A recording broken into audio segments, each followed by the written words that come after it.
তুমি ফুটেছিলে ফুল ফুল তলিতে মহান গৌরবে,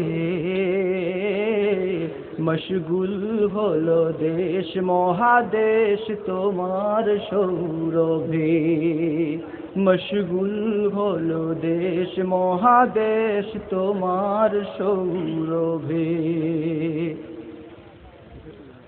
লক্ষ ভ্রমর গুনগুনিয়ে গায় যে তোমার গান। বিসমিল্লাহির রহমানির রহিম। وقضى ربك ألا تعبدوا إلا إياه।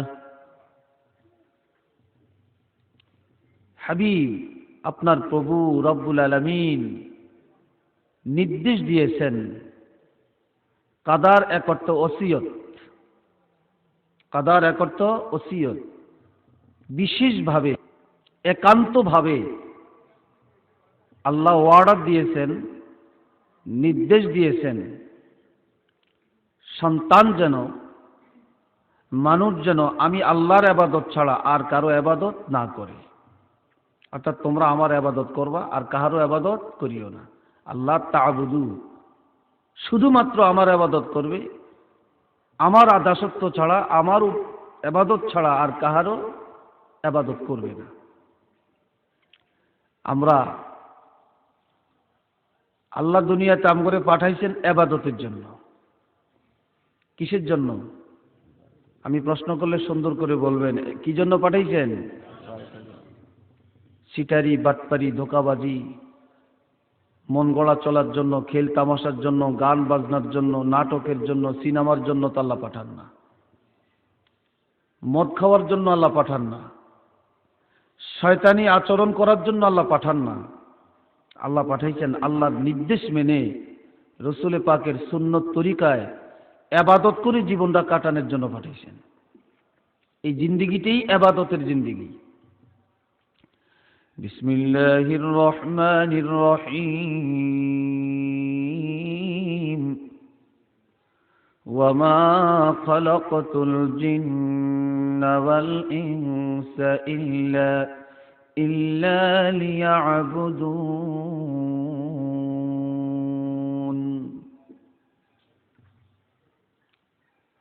আমি মানুষকে সৃষ্টি করেছি একটা উদ্দেশ্যে, সেই উদ্দেশ্যটা হলো শুধুমাত্র আমি আল্লাহর দাসত্ব স্বীকার করা, আমার ইবাদত করা।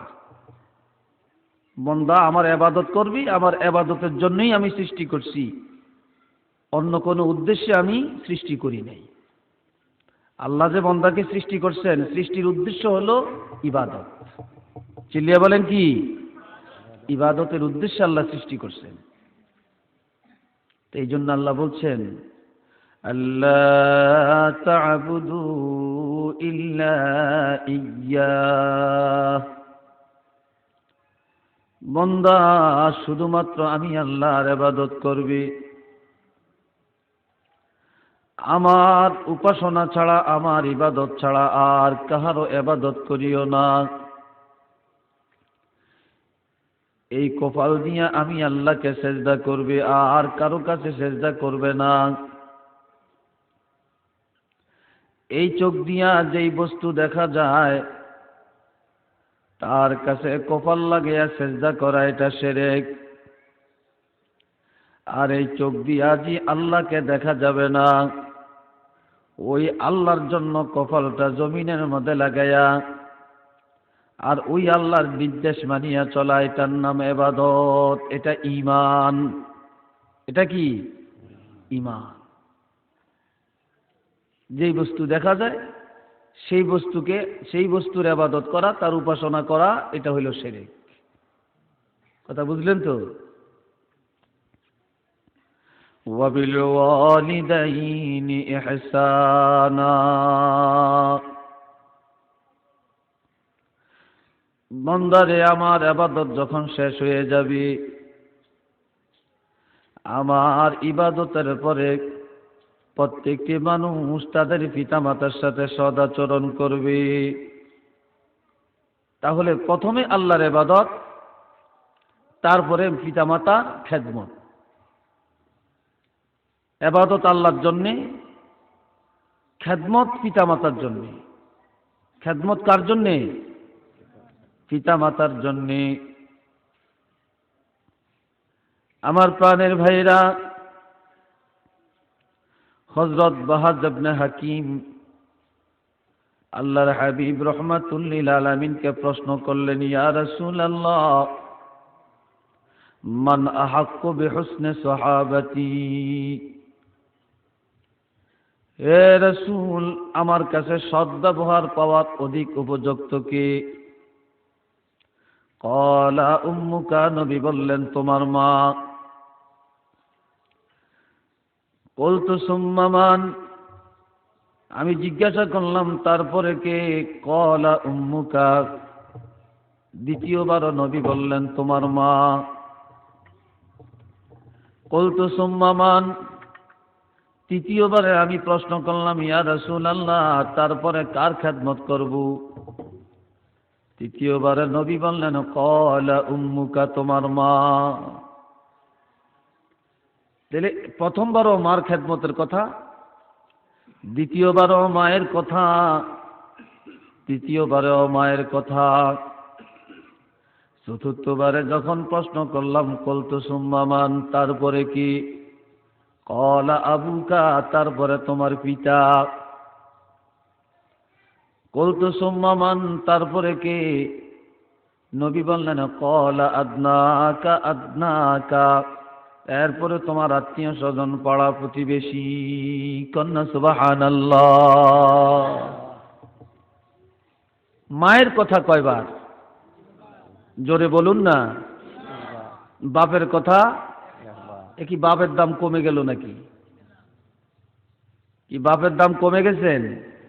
কমে না। বাপের দাম মায়ের দাম সমান। তবে মায়ের তিনটা দুঃখ, তিনটা কষ্ট আছে। এই তিনটা কষ্ট থাকার কারণে আমার নবী মায়ের কথা তিনবার বলছেন, যে তিনটা কষ্ট বাবার মধ্যে নাই। যেই তিনটা কষ্ট বাবার মধ্যে, পিতার মধ্যে নাই, তিনটা কষ্ট মায়ের মধ্যে আছে। এই তিনটা কষ্ট কি? আল্লাহ পাক বলেন, তিনবার নবী মায়ের কথা বলার কারণ, এই হাদিসটা দিয়া নবীজি কোরআনের তাফসীর করছেন। কি করছেন? কোরআন শরীফের তাফসীর করছেন। বিসমিল্লাহির রহমানির রহিম। ওয়াসাইনাল ইনসানা বিওয়ালিদাইহি হামালাতুহু উম্মুহু কুরহান ওয়া ওয়াদাআতহু কুরহা। আমার প্রাণের ভাইরা, আমার আল্লাহ বলেন, আমি জগতের মানুষদেরকে ওসিয়ত করে দিলাম, নির্দেশ জারি করলাম, নোটিশ জারি করলাম, মানুষ যেন তাদের পিতা মাতার সাথে সদাচরণ করে, মা বাপের খেদমত করে, কোনো অবস্থাতেই যেন পিতা মাতার মনে দুঃখ না দেয়। বিশেষ করিয়া মায়ের সেবা যত্ন যেন করে। তার কারণ মা কষ্টের পরে কষ্ট, যন্ত্রণার পরে যন্ত্রণা, দুঃখের পরে দুঃখ ভোগ করিয়া একদিন নয়, 2 দিন নয়, 1 মাস নয়, 2 মাস নয়, এই মা যন্ত্রণার পরে যন্ত্রণা উপলব্ধি করে কষ্ট ভোগ করে 10 মাস 10 দিন গর্ভে বহন করেছিলেন। আমি আপনি যখন মায়ের গর্ভে ছিলাম, তখন মা ঠিক মতো খাইতে পারেন না, চলতে পারেন না, বসতে পারেন না, দাঁড়াইতে পারেন না, হাঁটতে পারেন না। তখন মা লজ্জায় আরেক ঘরে যান না, আরেক বাড়ি যান না, আত্মীয়ের বাড়িতে যাইতে চাইলেন না। মা কত কষ্ট করে জীবনটা কাটাইলেন, পেট ভরে খাইতে পারলেন না, রুচিসম্মত খানা খেতে পারলেন না। আমি আপনি যখন মায়ের পেটে ছিলাম, তখন মায়ের ঋতুস্রাব আল্লাহ বন্ধ করে দিয়া ওই মায়ের ঋতুস্রাবের খুনগুলি সন্তানের নাভির মাধ্যমে পান করায়া মায়ের পেটের মধ্যে লালন পালন করলেন। মা রক্ত শূন্যতায় ভুগলেন। এমনকি সন্তান গর্ভে থাকাকালে রক্ত শূন্যতায় অনেক মা এন্তেকালও করিয়া ফেলেন। ঠিক না? এরকম ইতিহাস আসেনি জমিনে? আপনাকে কথাই বোঝা যায় নাই। কি বলেন, এমন ইতিহাস জমিনে আসেনি? বহুত আছে। প্যারা হাজিরিন, যখন আমি আপনি মায়ের পেটের মধ্যে ছিলাম, আর যখন আমাদের অঙ্গ প্রত্যঙ্গ মায়ের পেটে আল্লাহ তৈরি করলেন, আর এই সন্তান মায়ের পেটের মধ্যে হাত পাও গুলো নড়াচড়া করছেন, মা কত দুঃখ পাইছেন, কত যন্ত্রণা বোধ করছেন। তারপরে রাত্রে ঘুমাইতে গেলে মার ঘুম আসতো না। সন্তান পেটের মধ্যে নড়াচড়া চাটাচাটি করি, আর মায়ের কলিজার মধ্যে ধাক্কা লাগে, মার ঘুম আসে না। এত কষ্ট করিও মা আল্লাহর কাছে ফরিয়াদ করেন, আল্লাহ এই গর্ভের সন্তানের কারণে আমি যতই কষ্ট পাই না কেন গো আল্লাহ, দুঃখ নাই, তারপরও তুমি আমার গর্ভের ফসল নষ্ট করিও না। সুবহানাল্লাহ কন। যেই মা এত কষ্ট করে সন্তানকে লালন পালন করলেন, সন্তানকে গর্ভে বহন করলেন, এই জন্য আমার নবী বললেন, এমন মায়ের কলিজায় কোনোদিন আঘাত দিও না। দ্বিতীয় নম্বরে মায়ের কথাটা বলা হলো এই কারণে, আমি আপনি দুনিয়াতে আসার 6 মাস আগ থেকেই আল্লাহ জানেন এই বাচ্চা দুনিয়াতে আসলে কি খাবে। দুনিয়াতে আসলে সে রুটি খেতে পারবে না, ভাত খাইতে পারবে না, গাভীর দুধ খেতে পারবে না। এই সন্তান দুনিয়াতে আসার পরে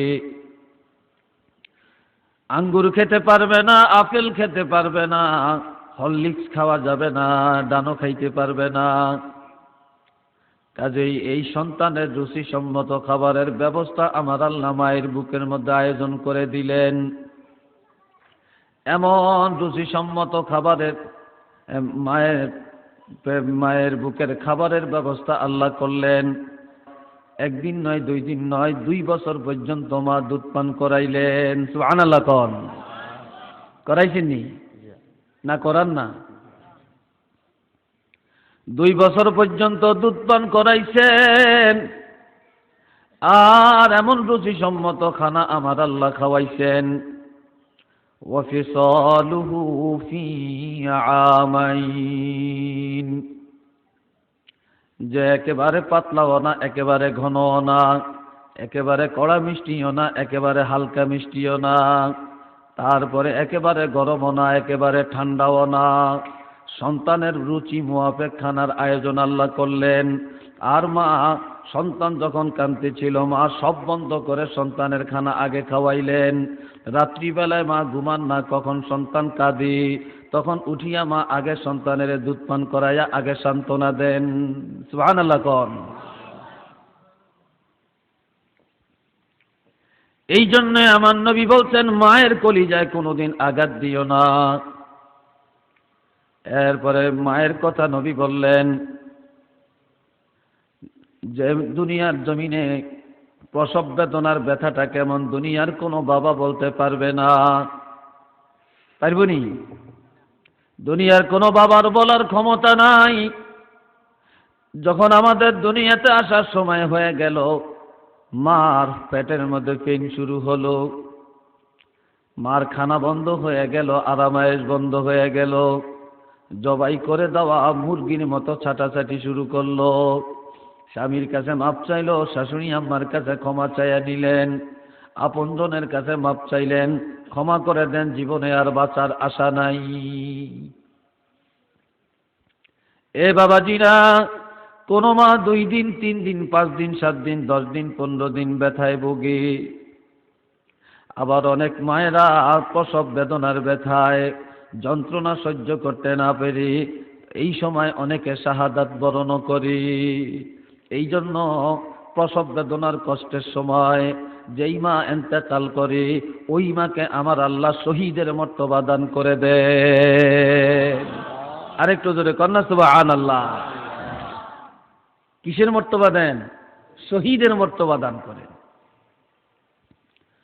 বাবাজি, অনেক মায়ের হসপিটালে যাওয়া লাগে, সিজার করা লাগে, অঙ্গহানি হয়, জীবনে মা পঙ্গু হয়ে যায়, তারপরেও সন্তান পঙ্গু হোক এটা মা চায় না।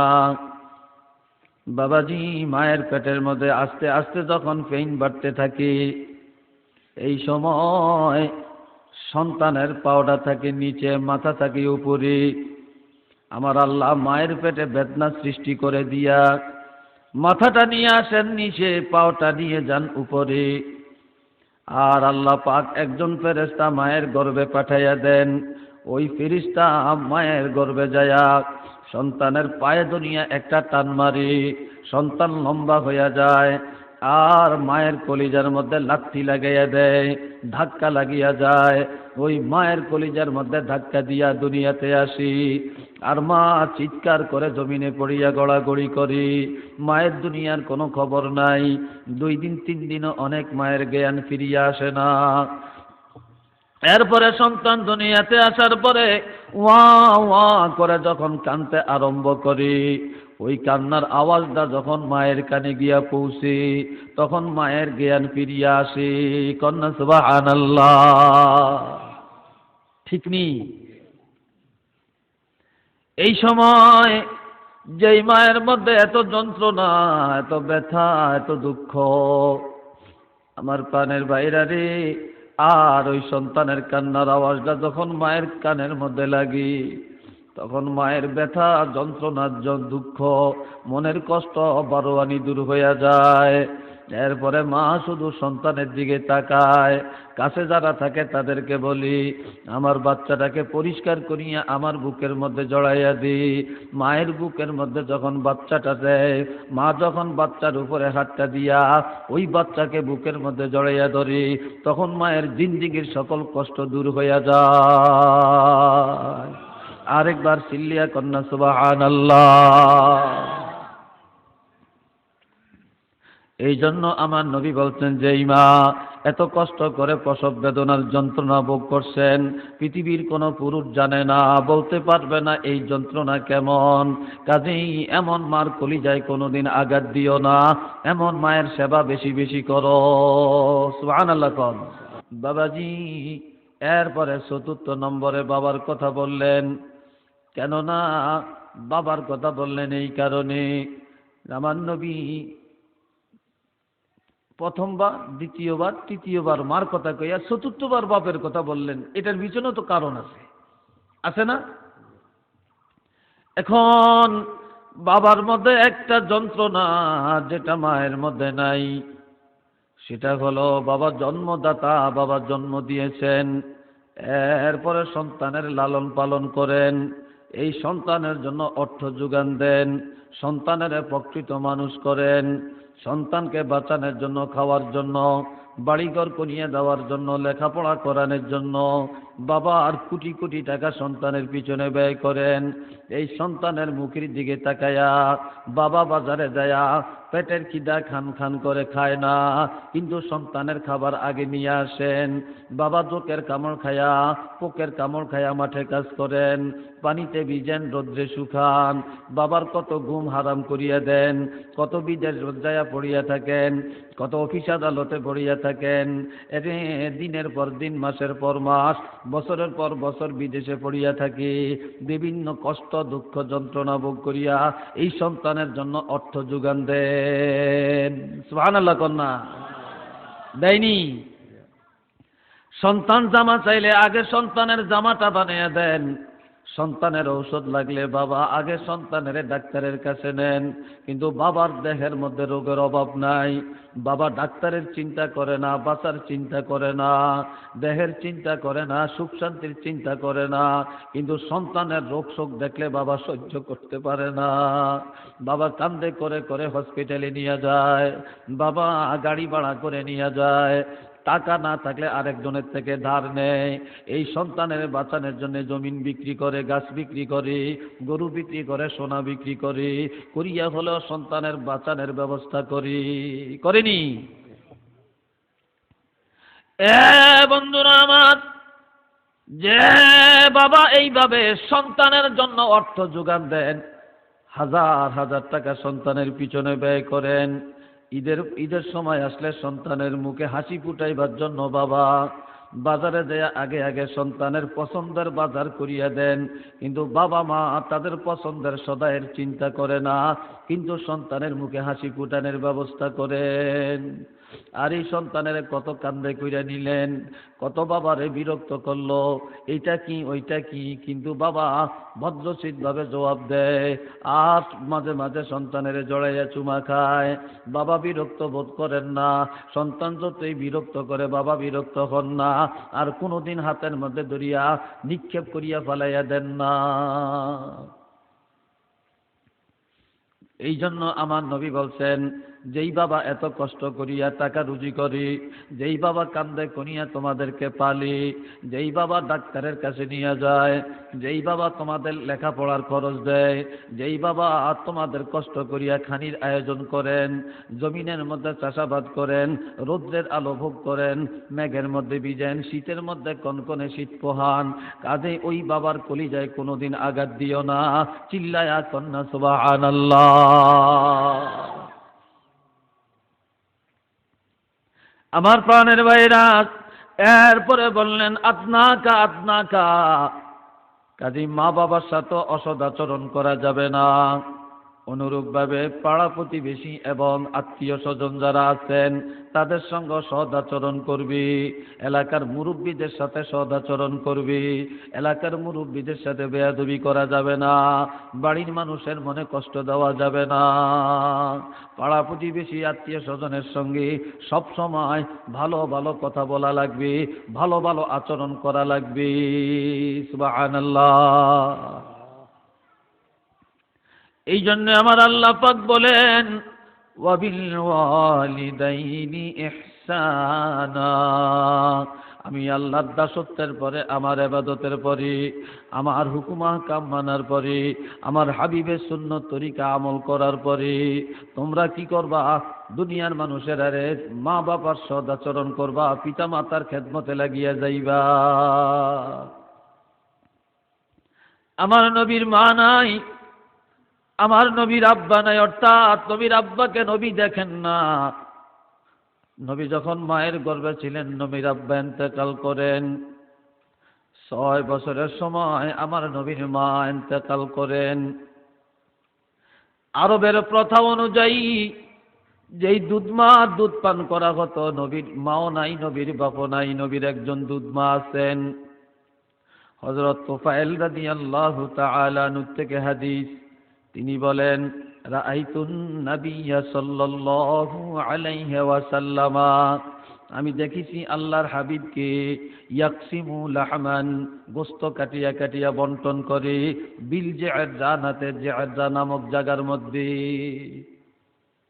জিআরজা নামক একটা জায়গা, ওই জায়গার মধ্যে যুদ্ধ লব্ধমাল অথবা গোশত রাসূলের পাক চাকু দিয়া কাটিয়া কাটিয়া সাহাবীদের মধ্যে বন্টন করে দিচ্ছেন। এই সময় ইজা আকবালাত ইমরাআতু হাত্তা দানাত ইলান নবিয়্যি সাল্লাল্লাহু আলাইহি ওয়াসাল্লাম, একজন মহিলা আল্লাহর হাবিবের কাছে আসছে। আস্তে আস্তে একবার নবীর কাছাকাছি হয়ে গেছে। আমার নবীর কাছাকাছি যখন হয়ে গেল, এ সময় নবী গোশত কাটা বন্ধ করিয়া ওই মহিলার খেদমতের জন্য নবীর দামি ফাবাসাতালাহা রিদাহু, আমার নবীজির দামি যেই কম্বলখানা ছিল, চাদরখানা ছিল, ওই চাদর মোবারক মহিলার জন্য বিছাইয়া দিলেন। ফাজালাসাত আলাইহি, মহিলা ওই চাদরের মধ্যে বসিয়া গেলেন। সুবহানাল্লাহ কোন, তো জোরে কর না সুবহানাল্লাহ। আহা, আমার নবীর এত দামি চাদর, এই চাদর মোবারকের মধ্যে এই মেয়ে লোকটা বসে গেল, এটা আশ্চর্যের কথা না? এ সময় হযরত তুফাইল রাদিয়াল্লাহু তাআলা আনহু তিনি বলেন, আমি জিজ্ঞাসা করলাম এ মেয়ে লোকটাকে, যেই মেয়ে লোকটা নির্দ্বিধায় নবীজির চাদর মোবারকের মধ্যে বসে পড়ল। ক্বালু হিয়া উম্মুহু আল্লাতী আরদাআতুহু। উপস্থিত সাহাবায়ে কেরাম জবাব দেন, ওরে তুফাইল, তুমি কি চেনো না যে নবীর মা 6 বছরের কালে ইন্তেকাল করেছে, নবীর এতিম করিয়া চলে গেছেন, যে নবীর বাবা কোনোদিন নবী দুই নয়নে দেখেন না, ওই নবী একজন মা দুনিয়াতে এখনো বেঁচে আছেন, তিনি হলেন নবীর দুধ মা হযরত হালিমাতুস সাদিয়া রাদিয়াল্লাহু তাআলা আনহা। নবী নাই, কিন্তু নবীর দুধ মা এখনো আছেন। ওই দুধ মায়ের খেদমত নবীর কাছে আসছেন, আর ওই দুধ মার খেদমতের জন্য আল্লাহর হাবিব নবীর দামি চাদর মোবারক বিছাইয়া দিলে।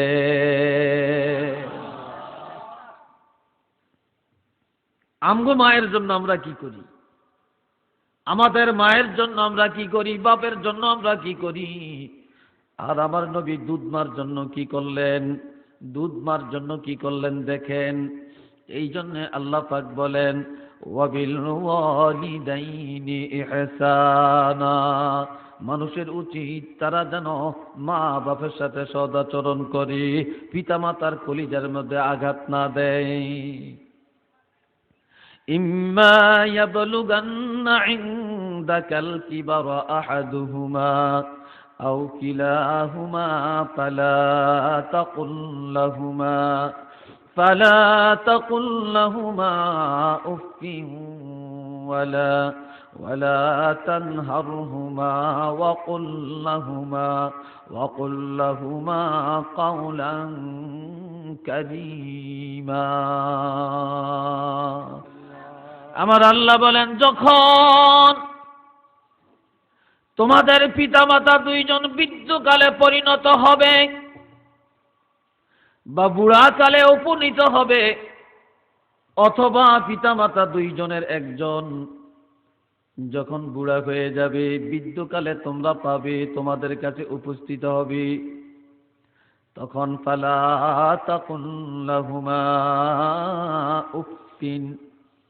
পিতা মাতা যখন বুড়া হয়ে যায়, অথবা বুড়াকালে যখন একজনকে পাওয়া যায়, ওই বুড়া হয়ে গেলে তাদের মেজাজ ভালো থাকে না। মা বাপ বুড়া হয়ে গেলে ছোট বাচ্চাদের মতো হয়ে যায়। ছোট বাচ্চারা এক কথা বারবার রিপিট করে, পিতা মাতা বুড়া হয়ে গেল এক কথা বারবার রিপিট করে, বুঝতে কষ্ট হয়।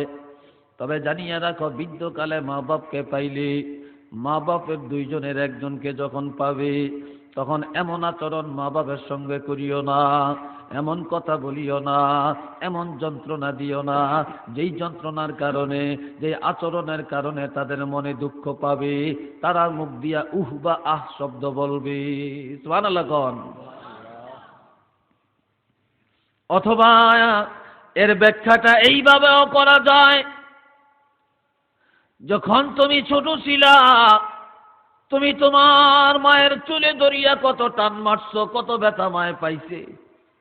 তুমি তোমার মায়ের চোখের মধ্যে আঙ্গুল দিয়া খোঁচা মারছো, কানের মধ্যে খোঁচা মারছো, নাকের ভিতরে খোঁচা দিছ, তারপরে নাকের দুল ধরিয়া টানছো, মায়ের কান থেকে রক্ত বাইর হইছে।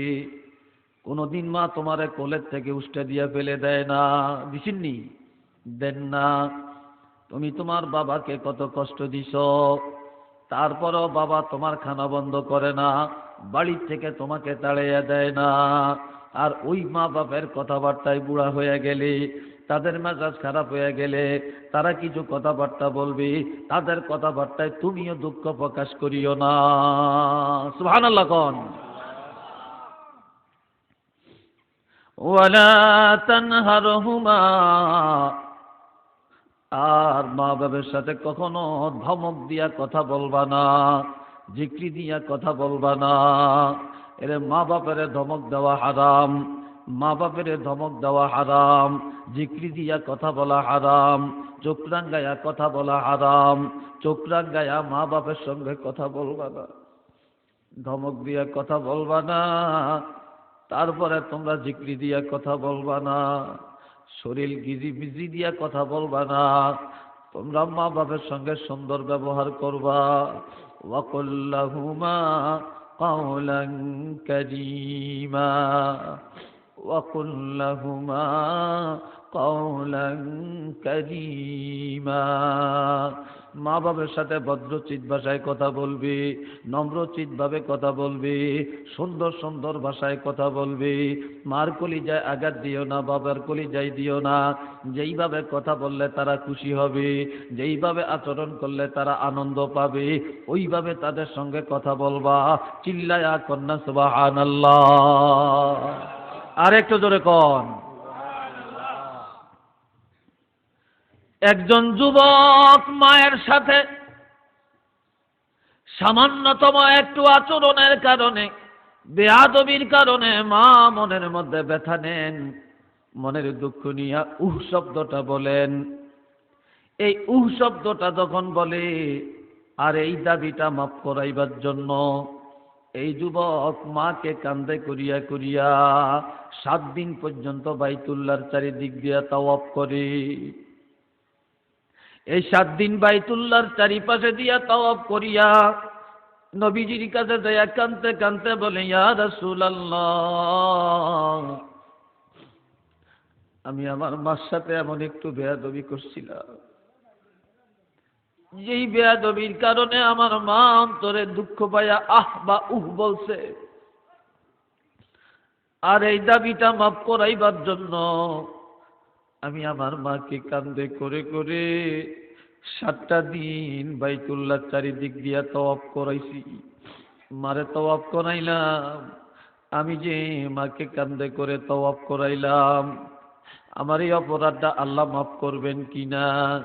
নবী বলেন, এরে যুবক, তুমি যদি পুরাটা জিন্দিগি তোমার মাকে কান্দে করিয়া বাইতুল্লাহ চারিদিক দিয়া যদি তাওয়াফ করো, তারপরও আল্লাহ তোমাকে মাফ করবে না। আর আল্লাহ যখন তোমার মা তোমাকে মাফ করিয়া দিবে, তখনই আল্লাহ পাক মাফ করিয়া দিবে। মায় ক্ষমা না করলে আল্লাহ ক্ষমা করবে না। قال رسول الله صلى الله عليه وسلم رضا الرب في رضا الوالدين وسخط الرب في سخط الوالدين। আমার নবীজি ارشاد ফরমান, মা বাপের সন্তুষ্টির মধ্যে আল্লাহর সন্তুষ্টি, আর পিতামাতার অসন্তুষ্টির মধ্যে আল্লাহ অসন্তুষ্টি। মা বাপ রাজি হইয়া গেলে আল্লাহ রাজি হয়, আর মা বাপ বেজার হইয়া গেলে আল্লাহ বেজার হইয়া যায়। মা বাপ যার উপরে খুশি আছে তার জন্য আল্লাহর জান্নাতে দরজা খোলা। হযরত আলকামা রাদিয়াল্লাহু নামে একজন সাহাবী ইন্তেকালের সময় বারবার চেষ্টা করতেছে কালেমা পড়ার জন্য, জবানে কালেমা আসে না, মুখটা বাঁকা হইয়া যাইতেছে, কলমা পড়তে পারে না। শেষ ভালো যার, সব ভালো তার। জীবনে যত কিছু করলেন, শেষবার যদি ঈমানটা নিয়ে যাইতে পারেন, এটাই জীবনের সার্থক, ঠিক না? আর যদি ঈমান নিয়ে যাওয়া না যায়, এই জিন্দেগির সার্থকতা নাই। শেষবারের মতো কালেমা পড়িয়া যাবেন, কিন্তু কালেমা জবানে জারি হচ্ছে না, মুখ দিয়া কালেমা বাহির হইতেছে না। এই সময় আল্লাহর হাবিবের কাছে খবরটা চলে গেল।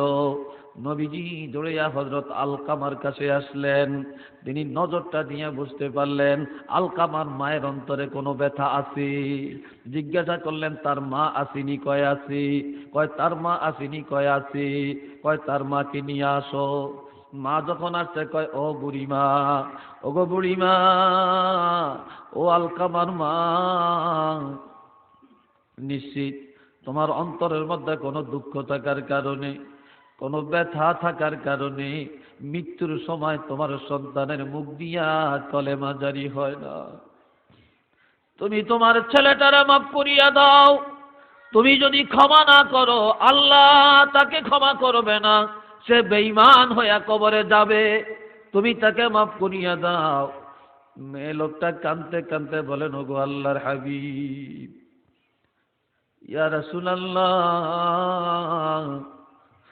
যত কথা বলেন আমি মা মানতে রাজি আছি গো, কিন্তু আমার এই ছেলে আমার কলিজায় এমন আঘাত দিছে, আমার এই ছেলেটাকে ক্ষমা করার কথা বললে আমি রাজি নাই,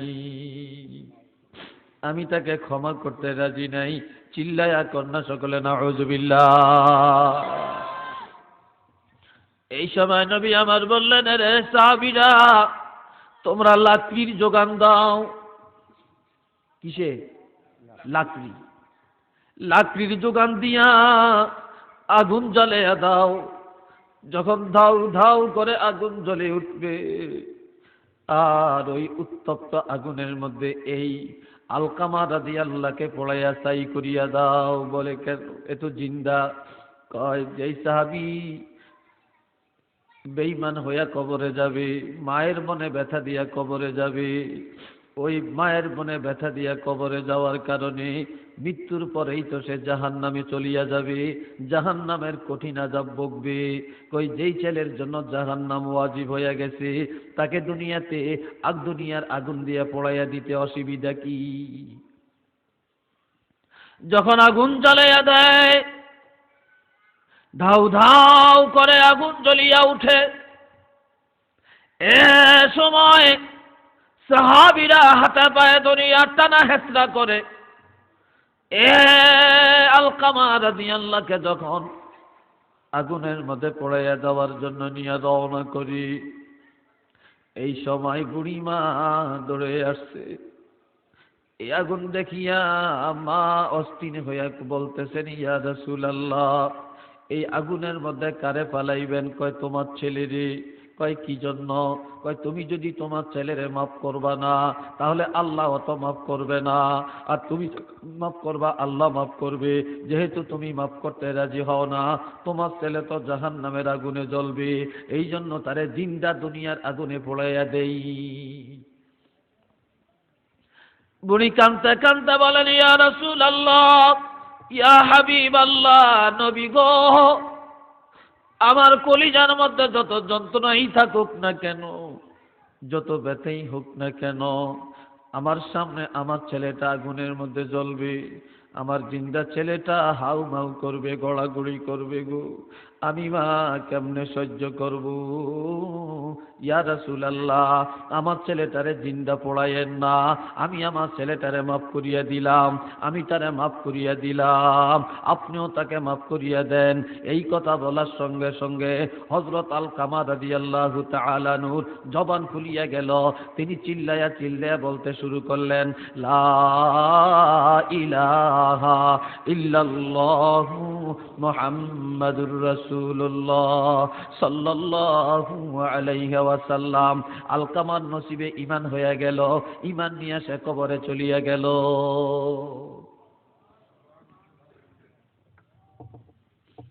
আমার প্রাণের ভাইয়েরা, আমার আল্লাহ পাক কালামে হাকিমের মধ্যে বলেন, বিসমিল্লাহির রহমানির রহিম,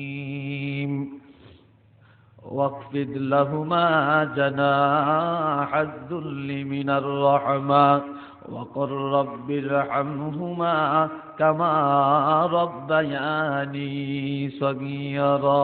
পড়েন না আমার সাথে, রব্বিরহামহুমা কামা রাব্বায়ানি সগীরা। আরেকটু জোরে বলেন না, রব্বিরহামহুমা কামা রাব্বায়ানি সগীরা। বাবাজিরা, যখন এই দোয়া করবেন, মাল্লাই দোয়া করবেন, বাবার জন্য দোয়া করবেন, জানিয়ে রাখবেন, মা বাবার জন্য দোয়া না করলে দোয়া কবুল হবে না, হবে না, হবে না। নবীর প্রতি দুরূদ শরীফ না পড়লে দোয়া কবুল হবে না, নবীর প্রেমে দুরূদ মিলাদ না হইলে দোয়া কবুল হয় না। আর মা বাবার খেদমতে, মা বাবার নাজাতের জন্য আল্লাহর কাছে দোয়া না করলে দোয়া কবুল হয় না।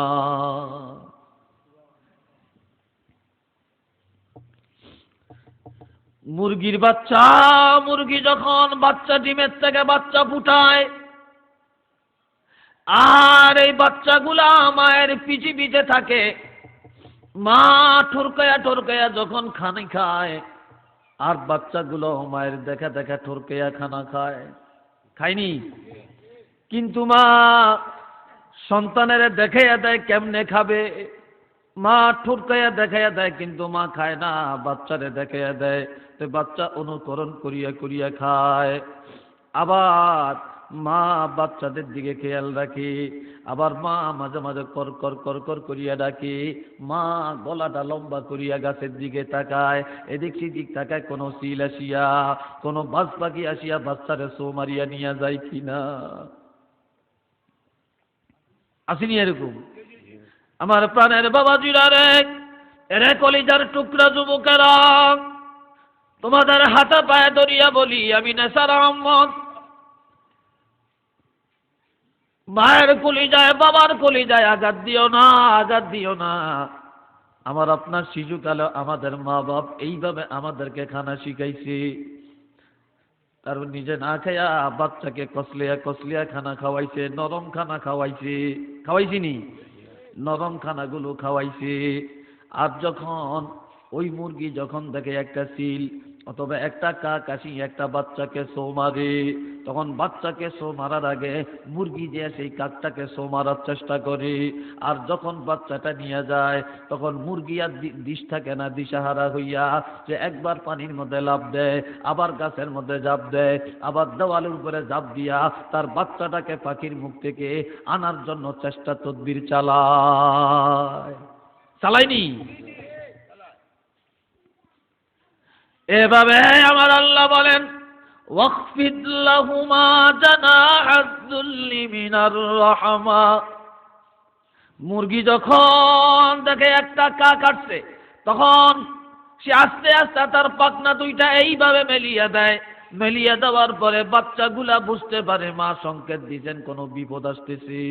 তখন এই বাচ্চারা এত প্রশিক্ষণ প্রাপ্ত, তখন মায়ের পাখনার নিচে ডানার নিচে চলিয়া যায়, তখন মুরগি তার ডানা এইভাবে বুঝাইয়া রাখে, বাচ্চাগুলাকে নিয়ে দাঁড়াইয়া থাকে। সুবহানাল্লাহ কোন?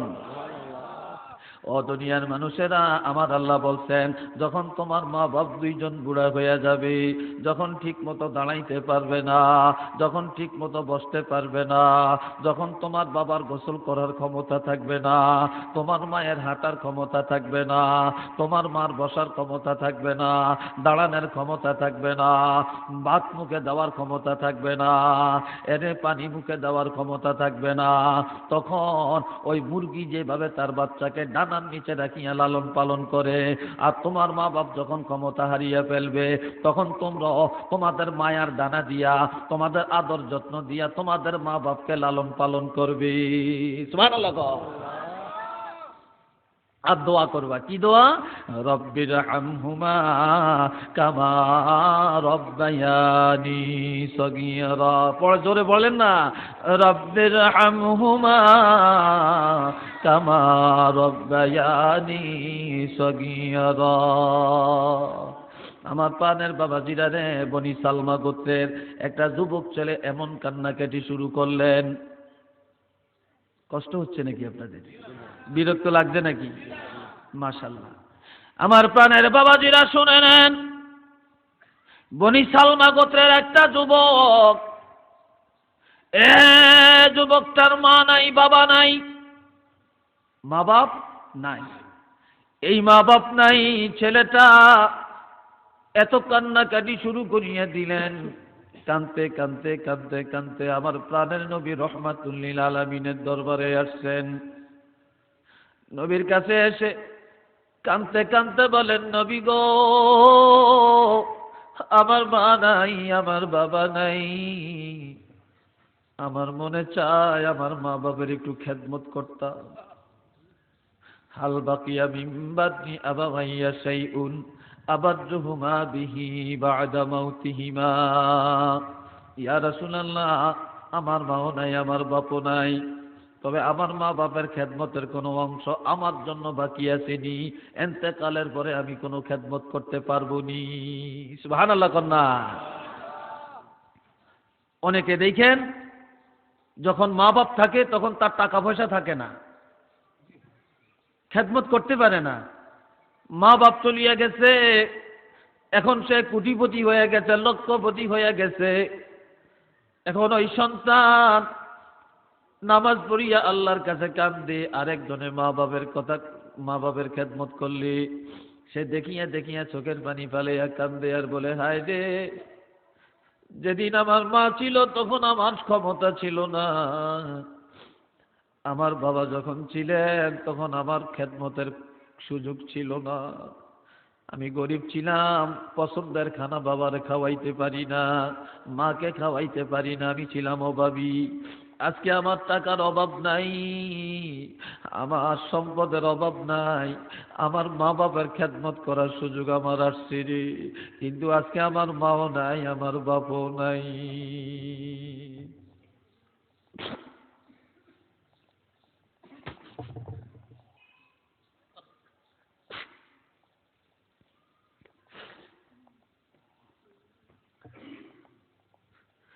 এইভাবে সন্তান মায়ের কথা স্মরণ করিয়া বাবার কথা স্মরণ করে কান্দে। আজকে আমার টাকার অভাব নাই, সম্পদের অভাব নাই, বাবার চাহিদা মতো পোশাক দেওয়ার ক্ষমতা আমার আসছে, বাবাকে আমি রিক্সায় চালানের গাড়ি দিয়ে চালানের সুযোগ আমার আসছিল, বাবাকে সুস্বাদু খাবার দেওয়ার, মাকে দেওয়ার ক্ষমতা আমার আসছে। আজকে আমার মা নাই, বাপ নাই। এইভাবে যাদের মা নাই তারা কান্দে, যাদের বাপ নাই তারা কান্দে। বনি সালমা গোত্রের যুবক ছেলেটা নবীর কাছে গিয়া কান্দতে কান্দতে বলে, নবী গো, আমার মা নাই, আমার বাপও নাই, খেদমতের কোন অংশ বাকি আসেনি? ক্বালা নাআম। নবী আমার বলেন, হ্যাঁ, তোমার মাও নাই, তোমার বাপও নাই, তবে খেদমতের দরজা বন্ধ হয় না। নবী 5টা খেদমতের কথা বললেন। আসসালাতু আলাইহিমা, আসসালাতু আলাইহিমা। মা বাবার ইন্তেকালের পরে বেশি বেশি করিয়া তাদের জন্য দোয়া করা, তাদের জন্য 2টা হাত আল্লাহর দরবারে বাড়াইয়া দেওয়া, তাদের নামে দান খয়রাত করা, তাদের নামে মুক্তব করা, তারপরে তাদের রুহের মাগফিরাত কামনা করা। সুবহানাল্লাহ কোন। তাদের জন্য আল্লাহর দরবারে বেশি বেশি দোয়ার আয়োজন করা, নিজে হাত তুলিয়া দোয়া করা, রব্বির আমহুমা কামা রব্বায়ানি সগীরা। আজ এই নফরমানি করিয়া, গুনার কাম করিয়া, নামাজ না পড়িয়া এই সন্তানের জন্য এই জায়গা জমিন ঠিক রেখে দিয়ে গেছে।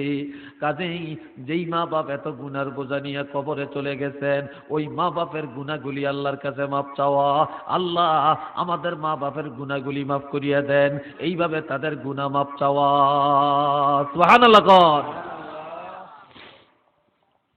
3 নম্বরের খেদমত, وإنفاذ عهدهما من بعدهما।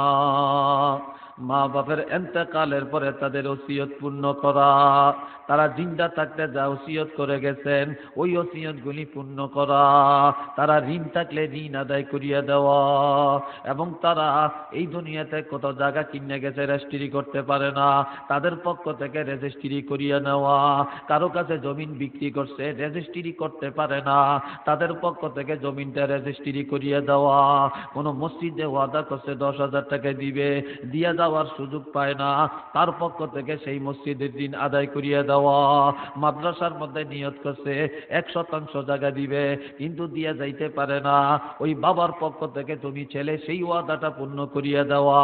বাবার ইন্তেকালের পরে যদি বাবার ওয়াদা পূর্ণ করো, মায়ের ওয়াদা যদি পূর্ণ করো, তাহলে মা বাপের রুহানি দোয়া পাইয়া যাইবা এবং তাদের খেদমতের সওয়াব আল্লাহ দান করিয়া দিবে।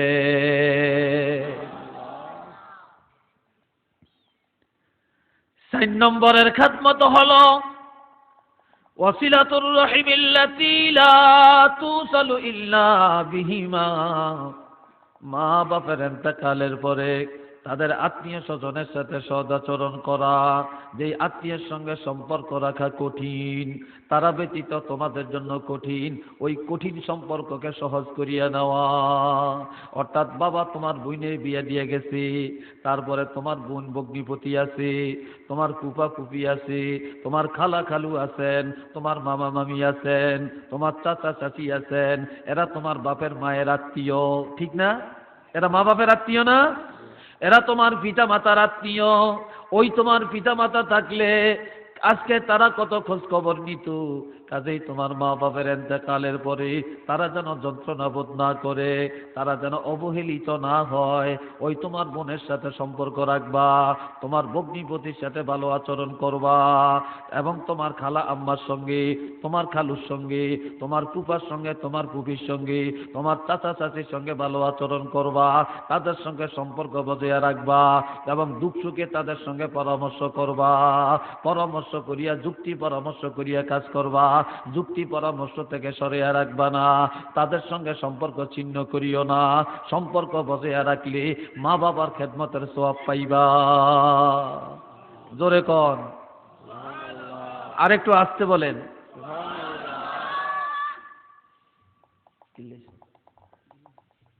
রে বাবাজি আমার শুনে নেন, এভাবে ৫ম নম্বরের খেদমতের কথা আমার নবী বললেন, ওয়া ইকরামু সাদিকিহিমা, মা বাপের ইন্তেকালের পরে তাদের বন্ধু বান্ধব, তাদের সমবয়সের মুরব্বীদেরকে সম্মান করা, তাদেরকে ইজ্জত করা, তাদেরকে একরাম করা। কন্যা সুবহানাল্লাহ। তাদেরকে একরাম করা অর্থাৎ সম্মান করা, অর্থাৎ বাড়ির চাচা এদের সে বেয়াদবি না করা, তারপরে মায়ের বয়সের মুরব্বী যারা তাদেরকে বেজ্জতি না করা, তাদের খেদমত করা, তাদের মনে কষ্ট না দেওয়া।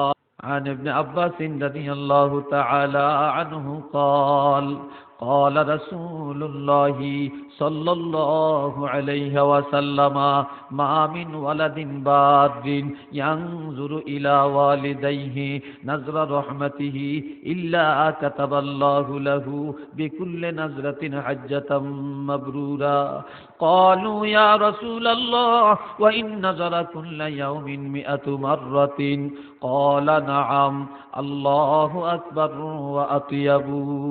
আমার প্রাণের ভাইরা, মা বাপ যার ঘরে আছে, সোনার মক্কা মদিনা তার ঘরের মধ্যে আছে। সুবহানাল্লাহ কন্যা।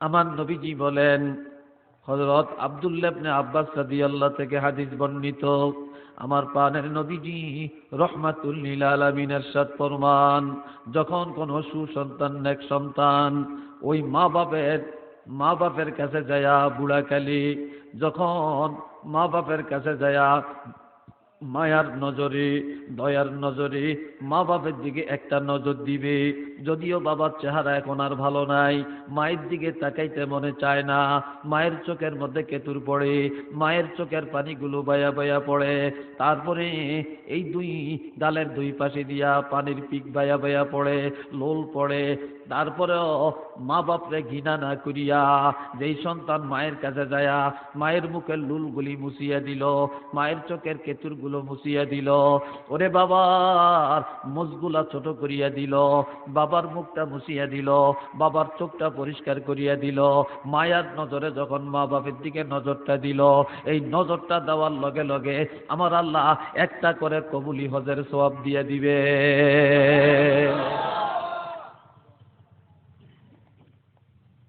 আপনার বাবার হাতের নখগুলি বড়, আপনি যদি একটা বেলেট হাতে নিয়া অথবা একটা নখ কাটার মেশিন হাতে নিয়া মায়ের হাতের নখগুলা ছোট করিয়া দেন, বাবার হাতের নখগুলো ছোট করিয়া দেন, আর যদি মার সাথে বাবার সাথে যদি নরম নরম ভাষায় কথা বলেন, মা আপনার আর কি লাগবে, ও বাবা আপনার কি প্রয়োজন আছে, এইভাবে তাদের প্রয়োজনের খবরটা নেন, প্রয়োজনের খবরটা নিতে দেরি আমার আল্লাহ হজের সওয়াব আপনাকে দান করতে দেরি করবেন না। আর সন্তান যখন মার কাছে যায় মায়া করিয়া যখন মার দিকে নজরটা দিবে আর বাবার দিকে নজরটা দিবে, এই নজরটা দেওয়ার সঙ্গে সঙ্গে তার জিন্দিগির সগীরা গুনাহ আল্লাহ মাফ করিয়া দিবেন। আর যদি তওবা করেন আল্লাহ পাক তার কবিরা গুনাহ মাফ করিয়া দিবেন। আর একটু জোরে করেন সুবহানাল্লাহ। আমার প্রাণের বন্ধুরা, এই সময় সাহাবীরা জিজ্ঞাসা করলেন, ইয়া রাসূলুল্লাহ ওয়া ইন্না যারা কুল্লা ইয়াউমিন মিয়াতু মাররাতিন, যদি কোন সন্তান দৈনিক 100 বার তার পিতামাতার দিকে নজর করে, কয়বার?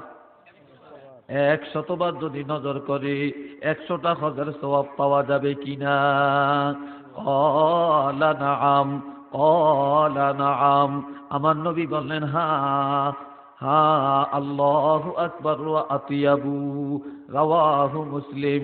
নবীজি বলেন আল্লাহ অতি মহান, অতি পুত পবিত্র। আমার আল্লাহ বকিল না, আল্লাহ হলেন সখী। আল্লাহ কি? জোরে কোন আল্লাহ। আমার আল্লাহর কাছে সওয়াবের কোনো সীমাবদ্ধতা নাই। আল্লাহ দান করলে আল্লাহর কমবে না, কমবে না, আল্লাহর খাজানা থেকে এক যদ্দ কমবে না।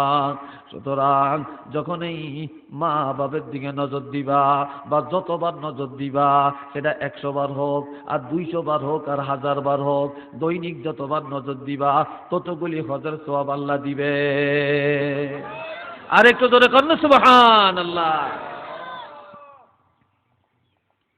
আপনি বাজারের মধ্যে গেলেন, বাজারে গেছেন, বাজার করবেন, 1000 টাকা নিয়ে গেছে। 1000 টাকা নিয়ে যাওয়ার পরে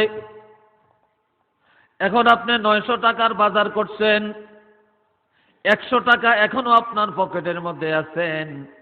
এই 100 টাকা পকেটে যখন আছে, এই টাকাটা নিয়ে আপনি যদি যাইয়া মনে করেন যারে আমার বাপ আছেন, আমার মা আছেন, এই 100 টাকা দিয়ে মা বাপের চাহিদা মতো কিছু খাবার নিয়ে যাই, অথবা মা বাপের জন্য একটু ঔষধ কিনে নিয়ে যাই। এই 100 টাকা দিয়ে যদি 100 টাকা আঙ্গুর, যদি আপনি 1 হালি কমলা, যদি আপনি মায়ের জন্য 2টা আপেল নিয়ে যান, মায়ের পছন্দের একটু পান কিনে নেন, সুপারি কিনে নেন, জর্দা কিনে নেন, আর মায়ের কাছে দেয়া বসিয়া বসিয়া, বাবার কাছে দেয়া বসিয়া বসিয়া যদি বলেন, ও মা, ও আমার আদরের কলিজার বাবা, ও বাবা, শিশুকালে কত কষ্ট করিয়া পালছিলেন, মা কত কষ্ট করিয়া খাওয়াইছেন, তখন তো আমরা দেখি না। মা, আজকে আমার মনে চাইছে আমি 900 টাকার বাজার করলাম, 100 টাকা এখনো বাঁচিয়া রইল। ও মা, ও আমার আদরের বাবা, এই 100 টাকা দিয়ে আপনাদের জন্য আমি কিছু আঙ্গুর, কিছু আপেল, আপনাদের পছন্দের খাবার আনছি। আমি একটু সুল্লা আপনাদের মুখের মধ্যে দিয়ে আপনারা খান। আমি সুল্লা দিলে আপনারা খাইলে আমার কাছে তৃপ্তি লাগবে। আর ভূত মায়ের মুখের মধ্যে যখন আঙ্গুরটা ঢুকাইয়া দিবেন, বাবার মুখের মধ্যে যখন আঙ্গুরটা ঢুকাইয়া দিবেন, ঢুকাইয়া দেওয়ার সঙ্গে সঙ্গে আল্লাহ পাক আপনার জিন্দেগির গুনাহ খাতা মাফ করিয়া দিবে।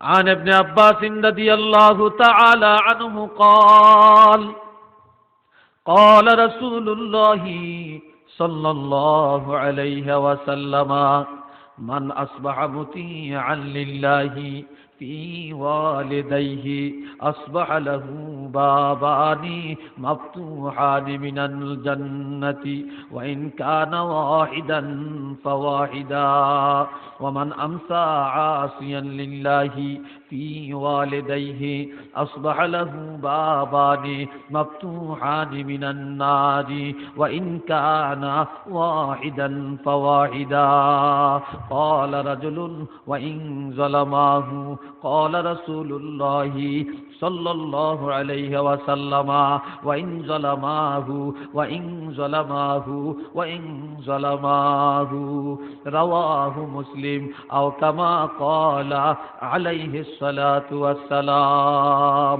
আবার এখন অনেক ছেলেরা মায়ের খেদমত করতে চায়, বাপের খেদমত করতে চায়, কিন্তু ছেলের বউরা খেদমত করতে রাজি হয় না। আসেনি এরকম? কি বলেন, আছে? ছেলে মায়ের খেদমত করতে চায়, বাপের সেবা করতে চায়, কিন্তু পুত্রবধূরা খেদমত করতে রাজি হয় না। তারা শাশুড়ির খেদমতের কথা শুনতে পারে না, শাশুড়ি আম্মার খানা পিনা দেখতে পারে না, তাদের কথাবার্তা সহ্য হয় না। চিল্লায়া কন্যা নাউযুবিল্লাহ। আমার বাবাজিরা রে, তবে আপনাদের কাছে আমি অনুরোধ রাখিয়া যাই, বৌমা ঘরে এত বেশি সরাজ দিয়েন না। আপনার রুজি করবেন, আপনার মা খাবে, আপনার বাপ খাবে, আপনার বিবির হিসাব নেওয়ার অধিকার কিসের? কাজে আজকাল মেয়ে লোকেরা বেশি হিসাব করে, কিন্তু মা সন্তানের রুজি খাইতে পারবে না, বাপে খাইতে পারবে না, বউ সেটা নিয়ে বাহাদুরি করবে। এই বাহাদুরির ক্ষমতা দিয়েন না। কথাটা মনে কষ্ট পাইছেন কেন? কথাটা মনে কষ্ট পাইছেন আপনারা? এই বাহাদুরির ক্ষমতা দিয়েন না, কারণ স্টেট ফরওয়ার্ড অর্ডার দিয়ে দিবেন। আমাকে স্বামী হিসাবে গ্রহণ করলে, আমার আইন মানিয়ে চলতে হলে, আমার ঘরে থাকতে হলে, তুমি আমার প্রকৃত স্ত্রী হতে হলে আমার মায়ের মনে ব্যথা দেওয়া যাবে না, বাবার মনে ব্যথা দেওয়া যাবে না। আমি খুশি থাকবো তোমার উপরে, আমার মা বাপ যখন তোমার উপরে খুশি থাকবে। আমার মার খেদমত যখন করবা, আমার বাপের খেদমত যখন করবা, তখন আমি খুশি হয়ে যাব। আর আমার মা যখন বেজার হবে, আমার বাপ যখন বেজার হবে, তখন আর আমি তোমার প্রতি খুশি থাকবো না। এইভাবে আপনাদের বিবিদেরকে ওসিয়ত করবেন। কথা বুঝলেন? ওসিয়ত করবেন তারা যেন আপনার মা বাপের সাথে দুর্ব্যবহার না করে। ও আমার প্রাণের দোস্ত বুজুর্গ ভাইয়েরা, এভাবে দেখেন মায়ের খেদমতে মানুষ আল্লাহর ওলি হয়। কি হয়? বাপের খেদমতে আল্লাহর ওলি হয়। হয়নি? হযরত বাইজিদ বুস্তামি রহমাতুল্লাহ আলাইহি মা ডাক দিয়া বললেন, ছেলে রে, ও আমার কলিজার টুকরা ছেলে বাইজিদ বুস্তামি আল্লাহর ইবাদত করেন, ওলি আল্লাহ হওয়ার জন্য তিনি প্রাণপণে চেষ্টা করেন। এ সময় মা রাত্রিবেলায় ডাক দিয়া বলে, ছেলে রে, আমার কলিজাটা শুকিয়ে গেছে পানির অভাবে, তুমি কলসের থেকে এক গ্লাস পানি আনিয়ে আমাকে পান করাইয়া দি। হযরত বাইজিদ বুস্তামি আল্লাহর ওলি তিনি যায়া কলস তালাশ করলেন, গ্লাস নিয়ে গেলেন, কলসে পানি নাই। কলস চিনেন তো আপনারা? কয় কলসের মধ্যে পানি নাই। এখন মায়ের জন্য পানি আনার জন্য বহু দূরে চলে গেলেন। যেখানে গিয়া পানি পাইলেন, সেখান থেকে পানি নিয়া পানি আস্তে আস্তে আস্তে আস্তে অনেক রাত্র হয়ে গেল। মা পানির অপেক্ষা করতে করতে ঘুম এসে গেল। এ সময় হযরত বাইজিদ বুস্তামি রহমাতুল্লাহ আলাইহি তিনি ঘুমান না, তিনি মায়ের মাথার কিনারে গ্লাসটা এইভাবে হাতে নিয়ে দাঁড়াইয়া রইছেন। এইভাবে হাতে নিয়ে দাঁড়াই রইছে। মা পানির কথা বললেন, পানি না খেয়ে আমার ঘুম আসিয়া গেল। কাজী মা কখন জানি আবার ঘুম থেকে উঠিয়া আমার কাছে পানি চায়। যখন এই পানি চাবে তখন এই মাকে আমি পানি দিব। আর আমি যদি ঘুমাই, মা ঘুম থেকে জাগিয়া পানি চাইলে, আমি ঘুমের মধ্যে থাকলে কে পানি দিবে? এই জন্য হযরত বাইজিদ বুস্তামি ঘুমাইলেন না, তিনিও ঘুম যান না। আর সারাটা রাত দাঁড়াইয়া দাঁড়াইয়া মায়ের মাথার কাছে পানির গ্লাস নিয়ে দাঁড়াইয়া রইলেন। আমার প্রাণের বাবা জুড়ারে, এখন সকাল হয়ে গেল। মুয়াজ্জিন মসজিদে আজান দিলেন। এ সময় মা ঘুম থেকে জাগিয়া নজর দিয়ে দেখেন হযরত বাইজিদ বুস্তামি মায়ের মাথার কিনারে পানি হাতে নিয়ে দাঁড়াইয়া রইলেন। চোখগুলি লাল টক টক টক টক করতেছে দেখা যায়। এ সময় মা বলে, ছেলে ঘুমাও না। ছেলে কাঁদতে কাঁদতে বলে, মা